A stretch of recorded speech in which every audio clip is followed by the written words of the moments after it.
प्रकाश विद्युत प्रभाव जिसके बारे में कल मैं चर्चा कर रहा था, और आपको बता दूं कि बहुत सारे साइंटिस्टों ने अपना अपना बहुत कंट्रीब्यूशन दिया। सबने अपने अपने तरीके से बहुत सारे एक्सपेरिमेंट किए और बाद में जाके प्रकाश विद्युत प्रभाव की व्याख्या की। लेकिन अभी भी 19वीं शताब्दी तक भी हमारे पास ऐसा कोई ठोस सबूत था नहीं, ऐसे कुछ ठोस इक्वेशंस नहीं थे जिनसे हम बहुत अच्छी तरीके से समझ सके प्रकाश विद्युत प्रभाव को। अब वहां पर एक नया नया साइंटिस्ट जो क्लर्क की नौकरी करता था पेटेंट ऑफिस में, तो वहाँ वो जो क्लर्क था उसने 1905 में एक जो प्रकाश विद्युत प्रभाव है उसको अपने तरीके से बताने की कोशिश की। नए उस टाइम पर नई नई चीज़ आई थी, मैक्स प्लैंक की क्वांटम थ्योरी, और उन्होंने उसको स्टडी किया और स्टडी करने के बाद प्रकाश विद्युत प्रभाव को बहुत अच्छी तरीके से एक्सप्लेन किया। मैं आपको बता दूं कि उस क्लर्क जो कि साइन पेटेंट ऑफिस में काम किया करते थे, उनका नाम था sir Albert Einstein. Albert Einstein था, लेकिन सर बाद में कहा गया क्योंकि जो उत्कृष्ट काम करते थे उस टाइम पर उनको सर की उपाधि दी जाती थी, जैसे सर इसाक न्यूटन वैसे। तो यहां पर अब पढ़ते हैं आइंस्टीन की प्रकाश विद्युत समीकरण। यहाँ अगर एग्जाम में आपको आता है तो ये 3 से 5 नंबर में आएगा और सीधा सीधा क्वेश्चन आएगा कि आइंस्टीन की प्रकाश विद्युत समीकरण स्थापित कीजिए तथा इसके आधार पर प्रकाश विद्युत प्रभाव की व्याख्या कीजिए। तो यहाँ पर आपको लिखना एज इट इज़ है, मैं आपको लिख के इसीलिए बता रहा हूँ ताकि आपको ये पता रहे कि नोट्स वहाँ पर कैसे लिखने हैं। तो शुरुआत करते हैं। तो सन 1905 ईस्वी में वैज्ञानिक आइंस्टीन ने मैक्स प्लैंक के क्वांटम सिद्धांत का प्रयोग करते हुए प्रकाश विद्युत प्रभाव की व्याख्या की। क्वांटम सिद्धांत के अनुसार प्रकाश छोटे छोटे बंडलों अथवा पैकेटों के रूप में उत्सर्जित होता है, जिन्हें फोटोन कहते हैं। प्रत्येक फोटोन की ऊर्जा h न्यू होती है। यहाँ न्यू प्रकाश की आवृत्ति तथा h प्लैंक नियतांक है। प्रकाश की तीव्रता इन्हीं फोटोनों की संख्या पर निर्भर करती है। तो अब तुम सुनो, यहाँ पर ये पढ़ना मैटर नहीं करता है, एक एक लाइन का अर्थ समझना है। तो मैक्स प्लैंक ने क्वांटम सिद्धांत दिया था। अब क्वांटम सिद्धांत ये कहता था कि प्रकाश या कोई भी ऊर्जा छोटे छोटे कणों के रूप में जाती है। अब इन कणों को आप कैसे समझ सकते हो? देखो, उन्होंने उसका नाम उस टाइम पर रखा था क्वांटम, ठीक है। बाद में हमें पता है कि एक प्रीफिक्स होता है, एक सुफिक्स होता है ऑन। ऑन का मतलब था कण, जैसे इलेक्ट्रॉन, इलेक्ट्रॉन का मतलब इलेक्ट्रिसिटी का कण, प्रोटॉन पॉजिटिविटी का कण, न्यूट्रॉन न्यूट्रलिटी का कण। ऐसे ही फोटोन, फोटो का मतलब था प्रकाश और फोटोन का मतलब क्या हो जाएगा? प्रकाश का कण। तो ये प्रूफ मैक्स प्लैंक अपनी थ्योरी में कर चुके थे 1901 में ही। आपको बता दूं कि मैक्स प्लैंक को फादर ऑफ क्वांटम फिजिक्स भी कहा जाता है। तो 1901 में उन्होंने ये प्रूफ कर दिया था कि ऊर्जा छोटे छोटे कणों के रूप में चलती है। अब ये बात आइंस्टीन ने देखी और देखने के बाद में सोचा कि जैसे हमारे यहाँ पर आपने देखा होगा, कई बार आपके दिमाग में एक सवाल आता है कि दुनिया भर के साइंटिस्ट हम पढ़ते हैं, इंडियन साइंटिस्ट क्या करें? तो असल बात यह कि हम अपना दिमाग अच्छी चीज़ों में नहीं लगाते हैं। नहीं तो देखो, अगर शायरी करानी हो, एक लड़की को देखा तो ऐसा लगा, कैसे कैसी शायरी आप जो है वो कर सकते हैं। इमेजिनेशन कम नहीं है हमारे यहाँ, पर समस्या क्या है? समस्या है कि उस इमेजिनेशन को सही तरीके से लगाया नहीं जाता, एम्प्लॉय नहीं किया जाता। नहीं तो इन्होंने भी तो इमेजिनेशन ही की है ना, और आज आप इनके बारे में पढ़ रहे हो, ठीक है। शायर तो कितने आए कितने चले गए, देखो। तो यहाँ पर अब उस जो कण था, प्रकाश का जो कण था, उसको फोटोन कहा गया है। यानी कि ये जो बल्ब जो मेरे ऊपर जल रहा है, मेरे सामने यहाँ पर है, तो इससे लाखों करोड़ों की संख्या में फोटोन निकल रहे होंगे। यानी कि जो प्रकाश आप तक पहुंच रहा है वो छोटे छोटे कणों के द्वारा लाया जा रहा है। ये हो कैसे जाता है? तो सुनो, यहाँ पर आप समझो कि होली अगर आपने मतलब होली को एंजॉय अगर आप करते होंगे तो उसमें जो वाटर बैलून होते हैं, है ना, आप उन पर जरा गौर दो, आपको समझ में आ जाएगा फोटोन क्या होता है। आपने वाटर बैलून देखे होंगे, यानी कि पानी के गुब्बारे देखे होंगे, उसमें आपने जब पानी भरा होगा तो पानी भरने के बाद आपने उसको किसी की ओर फेंका। अब ये जो गुब्बारा है, मान लो ये गुब्बारा है, ये गुब्बारा चल रहा है चल रहा है चल रहा है और चल रहा है। आप देखो इसके अंदर पानी है, इसके अंदर सब कुछ है, लेकिन अभी वातावरण में या माध्यम में किसी को कुछ नहीं दे रहा है, बस क्या कर रहा है? चल रहा है चल रहा है चल रहा है। जिस भी चीज़ से टकराएगा, इस चीज़ से टकराया, यहीं फूट जाएगा और सारा का सारा पानी यहीं उड़ेल देगा। बस फोटोन भी ऐसे ही होता है, स्रोत से चले, ऊर्जा लेके चले, और तब तक नहीं ऊर्जा देंगे जब तक वो किसी चीज़ से ना टकराए। सर इतने सारे फोटोन चलते हैं, आपस में भी तो टकराते होंगे। हाँ बिल्कुल आपस में टकराते हैं, पर चूंकि उनके पास वो सब एक जैसे ही है, सबके पास उतनी ही अमाउंट ऑफ ऊर्जा है, तो वो अब ऊर्जा को डिस्ट्रीब्यूट नहीं करते आपस में। लेकिन जैसे किस चीज़ से टकराएंगे, इस चीज़ से टकराए, मेरे हाथ से टकराए, तो टकराती अब यहाँ हज़ारों की संख्या में, लाखों की संख्या में फोटोन मेरे हाथ से टकरा रहे हैं। जैसे ही फोटोन टकराएंगे, टकराने के बाद में अपनी सारी की सारी ऊर्जा क्या करेंगे, मेरी जिस भी चीज़ से टकराए हैं, जिस भी एटम से टकराए हैं, उसको दे देंगे। यहाँ पर दूसरे पैराग्राफ में यही बात कही गई है। देखो, जब कोई फोटोन, आइंस्टीन के अकॉर्डिंग, जब कोई फोटोन, ऐसे आपको लिखना है, फोटोन धातु पृष्ठ में उपस्थित किसी इलेक्ट्रॉन से टकराता है, तो ये अपनी सारी ऊर्जा, कितनी ऊर्जा होती है फोटोन के अंदर, एच न्यू। कल बताया भी गया था कि मैक्स प्लांक ने ये बात कही थी, प्रूफ करी थी कि जितनी ज़्यादा आवर्ती होगी उतना ज़्यादा ऊर्जा होगी किसी भी ऊर्जा कण में, ठीक है। इलेक्ट्रॉन को देकर स्वयं समाप्त हो जाता है। जैसे मैंने अभी आपको गुब्बारे वाला एग्जांपल बताया ना, या आप अपने पेरेंट्स को देख सकते हो या अपने टीचर्स को देख सकते हो। जो भी आपके पेरेंट्स पूरी ज़िंदगी अर्न करेंगे या टीचर्स अर्न करेंगे, वो सब कुछ आपको देकर बिल्कुल अपने आप ख़त्म हो जाएंगे, ठीक है। वो चले जाएंगे एक समय के बाद आपकी लाइफ से, फिर आपके साथ भी यही होने वाला है। तो ये साइकिल चल रहा है, बिल्कुल वैसा ही यहाँ पर होगा कि जैसे ही फोटोन किसी कण से टकराएगा, तो टकराते ही अपनी सारी की सारी ऊर्जा उस कण को दे देगा और खुद खत्म हो जाएगा। अब इलेक्ट्रॉन को देकर स्वयं समाप्त हो जाता है। ऊर्जा पाकर इलेक्ट्रॉन इसका व्यय निम्नलिखित 2 रूपों में करते हैं। अगर 10 रुपये आपको आपके पापा की तरफ से मिलते हैं, तो आप ये सोचते हो कि उसको कैसे कैसे यूज करना है। यहाँ पर ऐसे ही है कि इलेक्ट्रॉन पर जैसे ही फोटोन टकराए, इलेक्ट्रॉन को सारी ऊर्जा मिली। अब जो ऊर्जा मिली है, इलेक्ट्रॉन को क्या करना है, इलेक्ट्रॉन को स्थायी रहना है। अब स्थायित्व बनाए रखने के लिए, फॉर एग्जाम्पल, ये कण है ना, ये यहाँ टिका हुआ है। अगर इसको ज्यादा ऊर्जा मिल जाएगी तो अभी क्या करेगा, उसको खर्च करने की कोशिश करेगा, है ना। ऐसे ही इलेक्ट्रॉन भी क्या करता है, इसको खर्च करने के लिए 2 रास्ते चुनता है। पहला रास्ता क्या है, अब इसको हम समझते हैं, ठीक है।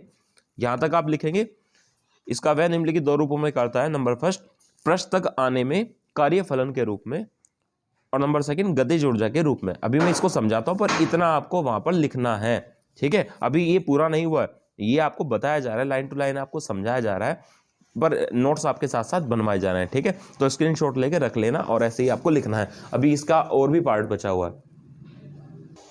अब इस प्रोसेस को समझने के लिए हम एटॉमिक लेवल पर जाते हैं, ठीक है। गजब का टॉपिक है, क्वांटम फिजिक्स में बहुत गजब की क्रांति इसने लेके आई थी। तो देखो, यहाँ पर आप एटम को देखो, यानी कि किसी परमाणु को देखो। आप कह रहे हैं कि इलेक्ट्रॉन निकल जा रहा है। अगर इलेक्ट्रॉन निकल जा रहा है तो क्या वो ऐसे ही रखा हुआ है? नहीं, वो पूरा बंधा हुआ है। किससे? नाभिक से। क्योंकि नाभिक पर कैसा आवेश होता है? प्लस। इलेक्ट्रॉन पर कैसा होता है? माइनस। और प्लस माइनस एक दूसरे को क्या करते हैं? आकर्षित। तो ना चाहते हुए भी आपको भले ही ना दिखाई दे, लेकिन इनके बीच में एक गहरा संबंध है, जैसे सूरज और धरती का। सूरज और धरती डायरेक्ट कांटेक्ट में नहीं है, लेकिन गुरुत्वाकर्षण बल से ऐसे जुड़े हुए हैं कि धरती छोड़ नहीं सकती कक्षा को सूरज की अपने आप से। तो ऐसे ही इलेक्ट्रॉन की बात करते हैं, तो इलेक्ट्रॉन नाभिक के साथ जुड़ा हुआ है वैद्युत बल के कारण, कूलम्ब बल के कारण, और इसीलिए अपने आप तो ये इलेक्ट्रॉन नहीं छोड़ सकता। अब ये है कि इस इलेक्ट्रॉन को निकाला जा सकता है। अब निकालने के लिए कई तरीके आपके पास है। वैद्युत क्षेत्र से आप, यानी कि कोई भी वैद्युत क्षेत्र या चुंबकीय क्षेत्र आप इसको दो तो बाहर निकाल लो, या आपके पास ऐसा है कि इस परमाणु को गर्म कर दो, थर्मल इमिशन इसको बोलते हैं इंग्लिश में, है ना, ऊष्मीय उत्सर्जन बोल देते हैं। या तीसरा तरीका जो सबसे बेहतर तरीका लगता है, वो है फोटोन देकर। अब सोचो कि एक फोटोन आया, जैसे ही फोटोन इस इलेक्ट्रॉन पर टकराएगा, सारी की सारी ऊर्जा क्या करेगा, जितनी ऊर्जा इसके पास थी सारी की सारी ऊर्जा इस इलेक्ट्रॉन को दी। अब ये इलेक्ट्रॉन ऐसे था, राइट, घूम रहा था मतलब, और जैसे इसको बाहर से ऊर्जा मिलती है, जैसे ये है इलेक्ट्रॉन और इसको जैसे ये घूम रहा है, राइट, जैसे इसको बाहर से ऊर्जा मिलती है तो ये तंग हो जाएगा। क्यों हो जाएगा? क्योंकि अब इसके पास ज़्यादा ऊर्जा आ गई है, तो अब ये अपनी गति में बदलाव करने वाला है। होगी एक फुटबॉल पड़ी हुई है, आप उस पर लात मार दो तो उसकी गति में बदलाव होगा। तो यहाँ पर भी इलेक्ट्रॉन क्या करेगा, अब इलेक्ट्रॉन ऊर्जा पाकर क्या करेगा, ऐसे। और अगर ये ऊर्जा बहुत ज़्यादा है ना, तो ये नाभिक से इलेक्ट्रॉन क्या होगा, बाहर निकल, ये जो कक्षा है अपनी कक्षा, उसको छोड़कर बाहर निकल जाएगा। लेकिन फिर एक सवाल आता है कि इलेक्ट्रॉन नाभिक से या नाभिक के क्षेत्र से बाहर कब निकलेगा? तब निकलेगा जब आप उसको कम से कम उतनी ऊर्जा दो जितने से ये बंधा हुआ है। यानी कि इस इलेक्ट्रॉन निकालने के लिए आपको कम से कम एक अमाउंट ऑफ ऊर्जा तो चाहिए, क्योंकि अगर ये कम ऊर्जा है तो क्या होगा, इलेक्ट्रॉन कोशिश करेगा लेकिन फिर सेटल हो जाएगा। क्यों? क्योंकि नाभिक का जो आकर्षण है वो बहुत ज़्यादा है। तो यहाँ पर आपको देखना होगा कि कम से कम इतनी अमाउंट ऑफ ऊर्जा तो, यानी कि एक निश्चित मात्रा तो चाहिए ही चाहिए ऊर्जा की इस इलेक्ट्रॉन को बाहर निकालने के लिए। जैसे कल मैंने कुएं का एग्जांपल दिया था, कुएं में अगर पानी है और उसमें आपने बाल्टी डाली, तो आपके अंदर कम से कम कुछ जैसे आप 5-10 महीने के बच्चे को आप ये बाल्टी निकलवा दोगे, नहीं निकलेगी ना। क्यों? क्योंकि आपको पता है बाल्टी भारी है और कम से कम इतनी ताकत तो चाहिए इस बाल्टी को बाहर निकालने के लिए। वैसे ही इस इलेक्ट्रॉन को एटम से बाहर निकालने के लिए आपको एक निश्चित मात्रा की जरूरत पड़ती है और कम से कम ऊर्जा चाहिए ही चाहिए, और उस ऊर्जा को हम बोलते हैं कार्यफलन। ठीक है, तो अब आप मुझे बताओ, जैसे ही फोटोन की ऊर्जा इस इलेक्ट्रॉन को मिली होगी तो मिलते ही क्या हुआ होगा, कुछ तो खर्च किया होगा इसने अपने परमाणु से बाहर आने में। ठीक है, सरफेस तक आने में, धातु पृष्ठ तक आने में, उसको हम बोलते हैं कार्यफलन। ठीक है, तो कुछ तो कार्यफलन के रूप में। अब जो बची हुई ऊर्जा है उसका यूज ये क्या करेगा, चूंकि आपने कहा कि धारा बन रही है तो जो बची हुई ऊर्जा है उससे ये क्या करेगा, चलेगा। दैट मीन्स मुक्त हो जाएगा और मुक्त होने के बाद में भी चलने फिरने का काम करेगा। चलने फिरने के लिए ऊर्जा चाहिए होती है, उसको हम बोलते हैं गतिज ऊर्जा। ठीक है, तो आपको उम्मीद है यहाँ तक समझ में आ ही गया होगा। मैंने एटॉमिक लेवल पर जाकर आपको समझाने की थोड़ी सी कोशिश की है, अगर आपको समझ में आ गया तो बहुत बेहतर बात है। अब हम क्या कहेंगे, ऊर्जा, उसके बाद लिखना है ऊर्जा संरक्षण के सिद्धांत से। अब ऊर्जा संरक्षण का सिद्धांत मैं क्यों याद कर रहा हूं, क्योंकि आप कह रहे हैं कि इलेक्ट्रॉन को ऊर्जा मिली। अब इलेक्ट्रॉन को अगर ऊर्जा मिली है तो इलेक्ट्रॉन ने उस ऊर्जा को दो रूप में खर्च किया, एक तो गतिज ऊर्जा के रूप में और एक कार्यफलन के रूप में। तो अगर मैं आपसे कहूं कि इलेक्ट्रॉन के पास पहले ऊर्जा थी क्या, पहले ऊर्जा थी, लेकिन जो इसने खर्च किया है बाहर आने में वो सब बाहर से मिली है। कहाँ से मिली है, एच न्यू से। तो जितनी इसको मिली है उतनी तो खर्च करेगा ही। आपको अगर आप अभी नहीं कमाते हो तो अगर आपके पास 100 रुपये आपके पापा ने लिए तो उतनी तो खर्च करोगे आप, किसी और से तो नहीं ले सकते हो। अब देखो, तो हम क्या कहेंगे, फोटोन द्वारा इलेक्ट्रॉन को दी गई ऊर्जा बराबर क्या होगी, इलेक्ट्रॉन द्वारा व्यय का मतलब होता है खर्च, कुल ऊर्जा। ठीक है, तो फोटोन ने कितनी ऊर्जा दी, एच न्यू। खर्च कितनी करी उसने, कार्यफलन के रूप में और गतिज ऊर्जा के रूप में। अच्छा, मैक्सिमम लिख रहा है, पता है क्यों, क्योंकि अब जितनी भी ऊर्जा बचेगी इसके पास इसके रूप में खर्च करने के बाद वो सारी की सारी किस में जाएगी, गति करने में जाएगी, इसलिए यहाँ पर अधिकतम लिखा रहता है। अब एच न्यू बराबर डब्ल्यू नोट का मान क्या होता है, एच न्यू नोट। हमने अभी देखा कार्यफलन का मान क्या होता है, पहला लेक्चर आप जाकर देख सकते हो। अब इसको इधर लेके जाएंगे तो H new minus H new note बराबर क्या आ जाएगा, के मैक्सिमम, मैं इधर लिख रहा हूँ इसको, के मैक्सिमम आ जाएगा। अभी बहादुर हो, आप बताओ मुझे यहाँ पर के मैक्सिमम कितना आ गया, तो आप कहोगे जी एच ले लो कॉमन और न्यू माइनस न्यू नोट। तो ये जो आया ना आपके सामने, यही आइंस्टीन की प्रकाश विद्युत समीकरण है। आप इसको आगे भी बढ़ा सकते हो, आप इसको ऐसे भी लिख सकते हो। अगर इलेक्ट्रॉन की बात आती है तो इलेक्ट्रॉन के लिए के आपका कितना होता है पता है, या के बराबर कितना होता है, 1/2 mv² होता है क्या, गतिज ऊर्जा का फॉर्मूला होता है बराबर H new minus new note. ठीक है, ये भी आप छोड़ सकते हो, या फिर एक तरीका और भी है, क्योंकि हमें पता के मैक्सिमम किसके बराबर होता है, ई वी नोट के। ठीक है, वी नोट है ये, तब तो आप एक इक्वेशन ये भी बना के छोड़ सकते हो। ठीक है, तो तीनों के तीनों रूप में से कोई सही रूप में आप इसको लिख लो, ये लो, ये है आइंस्टीन की प्रकाश विद्युत समीकरण। ठीक है, यहाँ छोड़ दो, यहाँ छोड़ दो, यहाँ छोड़ दो, तो यहाँ आपका ये पूरा हो जाएगा। ठीक है, लेकिन अब सवाल आता है कि आइंस्टीन, देखो यहाँ तक आप इसको करके आएंगे अगर आपको केवल आइंस्टीन की समीकरण पूछता है तो। ठीक है, इसके बाद की जो चीज़ें हैं वो ये है कि आइंस्टीन ने इस समीकरण को प्रूफ करके हासिल क्या किया, तो हासिल ये किया कि जो सवाल, जो प्रकाश विद्युत उत्सर्जन के नियम हम पढ़ रहे थे उनको उसने सिद्ध कर दिया, प्रूफ कर दिया। अब कैसे, देखो यहाँ आप एक बात बताओ, जैसे कि यहाँ अगर हम पूछते हैं आपसे कि तीव्रता, तो गतिज ऊर्जा का फॉर्मूला ये रहा, कहीं तीव्रता की कोई यूनिट टर्म आ रही क्या, याद रखना क्वेश्चन आएगा आइंस्टीन की प्रकाश विद्युत समीकरण के आधार पर प्रकाश विद्युत उत्सर्जन के नियमों की व्याख्या। तो व्याख्या में अब सुन लो, मैं लिखवा नहीं रहा हूँ, सुन लो। ठीक है, तो गतिज ऊर्जा का ये फॉर्मूला है, इसमें कहीं तीव्रता की कोई टर्म आ रही क्या, यानी कि कोई ऐसा पद हो जिसमें तीव्रता हो, आई कहीं लिख रहा हो, नहीं ना, क्योंकि गतिज ऊर्जा तीव्रता पर निर्भर नहीं करती है। अच्छा, तीव्रता पर निर्भर क्या करता है, फोटोनों की संख्या, जितने ज़्यादा फोटोन होंगे उतनी ज़्यादा तीव्रता होगी। ठीक है। तो हमने ये देखा कि तीव्रता बढ़ाने पर बढ़ेंगे क्या, फोटोनों की संख्या, और चूंकि एक फोटोन एक इलेक्ट्रॉन को निकाल सकता है, हमने अभी देखा एक फोटोन दो इलेक्ट्रॉनों को नहीं निकाल सकता है, केवल एक को निकाल सकता है। तो अगर ज़्यादा फोटोन होंगे तो ज़्यादा इलेक्ट्रॉन निकलेंगे, ज़्यादा इलेक्ट्रॉन निकलेंगे तो ज़्यादा धारा बढ़ेगी। तो अल्टीमेटली हम ये कह सकते हैं प्रकाश की तीव्रता बढ़ाने पर प्रकाश विद्युत उत्सर्जन की दर या प्रकाश विद्युत धारा बढ़ती है। पहला नियम तो ये था। दूसरा आप देखो, मैंने कहा था कि तीव्रता पर निर्भर नहीं करती गतिज ऊर्जा, तो इस फॉर्मूले से आप लिखेंगे दूसरे उसमें समीकरण, प्रकाश विद्युत समीकरण से स्पष्ट है कि प्रकाश इलेक्ट्रॉन की अधिकतम गतिज ऊर्जा आपतित प्रकाश की तीव्रता पर निर्भर नहीं करती। तीसरा पॉइंट हम क्या लिखेंगे, तीसरा पॉइंट हम बच्चों लिखेंगे, एक पॉइंट हुआ हमारा लिखना है जो मैं आपको बोल रहा हूं, ठीक है, ओरली। दूसरा पॉइंट हमारे पास क्या है, दूसरा पॉइंट हमारे पास है कि प्रकाश इलेक्ट्रॉन की अधिकतम गतिज ऊर्जा आपतित प्रकाश की तीव्रता पर निर्भर नहीं करती। तीसरा पॉइंट जो है वो हमारे पास है, बताओ, ये है न्यू आवर्ती। अगर मैं इसका मान बढ़ा दूं, इतने तो आप खुद समझदार हो, अगर इसका मान बढ़ा देंगे तो आपको दिख रहा होगा गतिज ऊर्जा आवर्ती के समानुपाती है। यानी कि अगर इसका मान बढ़ा दिया जाए, जैसे कि अगर मैं आपसे कहूं 3 में से 2 घटाने तो 1 बचेगा, ठीक है। अगर मैं यहाँ पर इसका मान बढ़ा दूं, मान लो मैं कहूँ 7 में से 2 घटाओ, तो अभी x का मान कितना आ जाएगा, 5 आ जाएगा।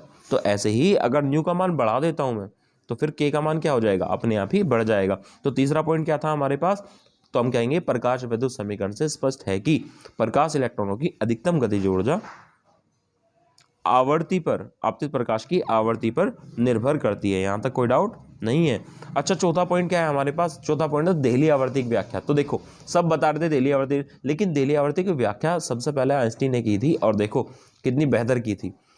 आपने कहा कि देहली आवर्ती वो आवर्ती होती है जो जिससे नीचे प्रकाश इलेक्ट्रॉन नहीं निकलते हैं, या फिर जिससे नीचे प्रकाश उत्सर्जन संभव ही नहीं है। तो प्रूफ दिखाऊं, देखो यहाँ पर एक आवर्ती और भी दिखाई दे रही है आपको, न्यू नोट। और न्यू नोट अगर मैं आपसे कहूँ, न्यू का मानिए, न्यू तो है वो आवर्ती जो आप दे रहे हो, धातु पृष्ठ पर प्रकाश डाल रहे हो तो प्रकाश की आवर्ती है, और न्यू नोट क्या है, देहली आवर्ती। अब आपसे एक सवाल है मेरा, अगर न्यू बढ़ाओ न्यू नोट से या न्यू नोट बढ़ाओ न्यू से, एक छोटा सा सवाल है आपसे भाई, अगर आपसे कहा जाए कि ये जो आपतित प्रकाश की आवर्ती है वो बड़ी हो किससे, वो बड़ी हो आपकी देहली आवर्ती से, या फिर जो आपतित प्रकाश की आवर्ती है वो छोटी हो किससे, देहली आवर्ती से। अगर ये सवाल आ जाता है तो तीनों ही केस में आपको कैसे ध्यान रखना है, देखो अगर न्यू का मान ज़्यादा होगा न्यू नोट से, तो खुद समझ जाओ आप अपने आप ही, ये मान क्या आएगा, निगेटिव आएगा। दिखाऊं कैसे, देखो आपने 7 में से 2 घटाया तो आपका कितना आया, 5 प्लस के 5। अगर मैं कहूँ 2 में से 7 घटाओ, अगर ये टर्म ज़्यादा होगी तो ये मान क्या आएगा, माइनस का नहीं आएगा क्या। तो ऐसे ही अगर न्यू नोट का मान ज़्यादा होगा आपके न्यू से, देहली आवर्ती का मान ज़्यादा होगा, तो उस केस में आपकी गतिज ऊर्जा नेगेटिव आएगी, और नेगेटिव गतिज ऊर्जा पॉसिबल नहीं है। ज़ीरो भी हो सकती है, कोई चीज़ अगर स्थिर रहे गति ना करे, लेकिन नेगेटिव तो कभी नहीं हो सकती है। तो हम यहाँ पर कहेंगे प्रकाश विद्युत समीकरण से, चौथे पॉइंट में हम क्या लिख के आएंगे, प्रकाश विद्युत समीकरण से स्पष्ट है कि एक निश्चित आवर्ती न्यू नोट होती है जिससे नीचे प्रकाश इलेक्ट्रॉन का उत्सर्जन संभव नहीं है। इस आवर्ती को देहली आवर्ती कहते हैं। और ऐसे ही अगर हम बात करें चौथे पॉइंट की और पांचवें पॉइंट की, तो पांचवें पॉइंट में हम क्या लिख के आएंगे, भाई देखो फोटोन और इलेक्ट्रॉनों की टक्कर कैसी है, पूर्णतः प्रत्यास्थ है और प्रकाश की गति से होती है। आप सोचो कि प्रकाश के कण ही तो है फोटोन, प्रकाश की गति से ही वो इलेक्ट्रॉन से टकराते हैं और बहुत जल्दी, या फिर आप समझ के देखिए, आप कल्पना भी नहीं कर सकते कि कितनी तेजी ये प्रोसेस होता होगा। अब जैसे फोटोन किसी इलेक्ट्रॉन से टकराता है, अपनी संपूर्ण ऊर्जा अब उस इलेक्ट्रॉन को दे देता है और इसमें कोई टाइम नहीं लगता, इसीलिए इलेक्ट्रॉन भी जैसे ही ऊर्जा मिलती है तुरंत निकल जाता है, अगर वो ऊर्जा पर्याप्त है तो पांचवें पॉइंट में आप क्या लिख आएंगे, फोटोन तथा इलेक्ट्रॉन के बीच टक्कर पूर्णतः प्रत्यास्थ है तथा स्पष्ट है कि, या आइंस्टीन के व्याकरण से या व्याख्या से स्पष्ट है कि जैसे ही फोटोन किसी इलेक्ट्रॉन से टकराता है तुरंत उससे सारी ऊर्जा दे देता है, ऊर्जा पाकर इलेक्ट्रॉन तुरंत धातु पृष्ठ से निकल जाते हैं तथा इसमें कोई देरी नहीं होती। तो 5 प्रकाश विद्युत उत्सर्जन के नियम थे, पांचों के पांचों एक्सप्लेन करती है आपकी आइंस्टीन की प्रकाश विद्युत समीकरण। कोई डाउट यहाँ तक नहीं होना चाहिए, तो यहाँ तक आप उसको करके आएंगे अगर 5 का पूछे और 3 का